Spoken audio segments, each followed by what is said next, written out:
అంగన్వాడీ భవనాలు వెంటనే పూర్తి చేయాలని వేమిరెడ్డి ప్రశాంతిరెడ్డి డిమాండ్ చేశారు. అసెంబ్లీలో ఆమె ప్రశ్నోత్తరాల సమయంలో మాట్లాడారు.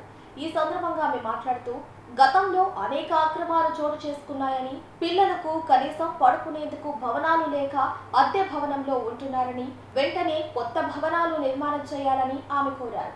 సాధారణంగా మధ్యతరగతి పిల్లలకు ఓనమాలు దిద్దే ఈ పేద మహిళలకు బాలింతలుగా ఉన్న వారికి పోషకాహారం అందించే ఈ అంగన్వాడీ సెంటర్లు మాబోటి కోవూరు నియోజకవర్గంలో రూరల్ ప్లేసెస్లో 138 గిరిజన హరిజన కాలనీస్లో ఉండే దగ్గర చాలా అవసరం అధ్యక్ష. తెలుగుదేశం ప్రభుత్వం హయాంలో ఇవన్నీ మనోవికాస కేంద్రాలుగా అప్పుడు పనిచేయడం జరిగింది అధ్యక్ష.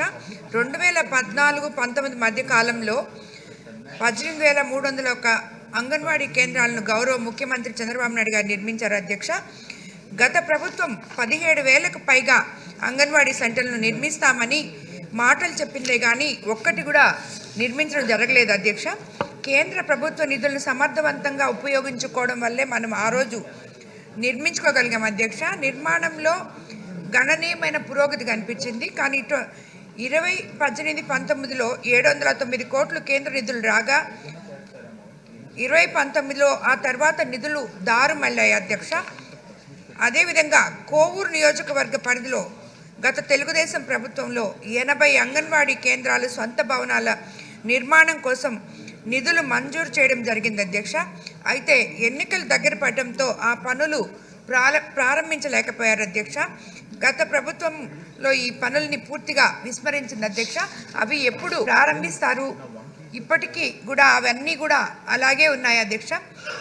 అందరూ అద్దె భవనాల్లో ఉంటున్నారు అధ్యక్ష.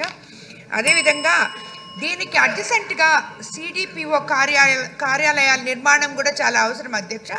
అవైతే అసలు ఎక్కడా లేవు అధ్యక్ష.